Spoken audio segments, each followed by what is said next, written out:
ఇవాళ మా అమ్మను అసెంబ్లీ సాక్షిగా నువ్వు అగమాగం జగన్నాథంగా మాట్లాడతావు, అల్లకల్లోలంగా చేస్తావు, గందరగోళం చూపిస్తావు. కానీ నిన్ను కాంగ్రెస్ పార్టీ గుంజుకొచ్చింది మా అమ్మనే. మా అమ్మ ఎంత బదనామైంది, సీతమ్మ శరల పోసింది. కానీ ఇవాళ నీకు నియతి లేదు అని పటేలమ్మ కొడుకు అమ్మో బాగానే కత్తి నూరుతుండ్రు గరానికి వచ్చే చూడురి. అబ్బో తీగ తీస్తే పొదంతా కదిలినట్టే ఉందిగా. ఎవరము ఆ శరానికి వచ్చిండుల్లో సబితమ్మ పటేలమ్మ కొడుకు. ఇక నేను అసెంబ్లీ సాక్షిగా ఏడ్చే కదా, కన్నీరు తీసే కదా సబితమ్మ రేవంతమయ్య అన్నాడని. ఇక మరి దానికి బదులుగా కార్తీక్ రెడ్డి ఏమనుకొస్తుండో ఎరికే నాన్నులా సబితమ్మ పటేలమ్మ గౌరాల కొడుకు.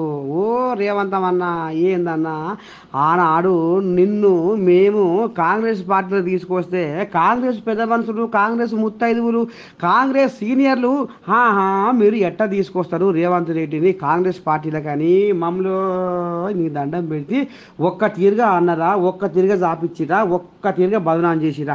అయినా నేను మా అమ్మ ఎన్ని ఇబ్బందులు పడ్డామో ఎరికేనా అన్న. నేను పార్టీలను తీసుకొస్తాను ఇవాళ నీ దశ కలిసి వచ్చి, నీ అదృష్టం కలిసి వచ్చి నువ్వు ఇవాళ ముఖ్యమంత్రి అయ్యి ఇవాళ ఎంత సీనియర్ లీడర్ అయిన మా అమ్మను అసెంబ్లీ సాక్షిగా ఏడిపిస్తావు.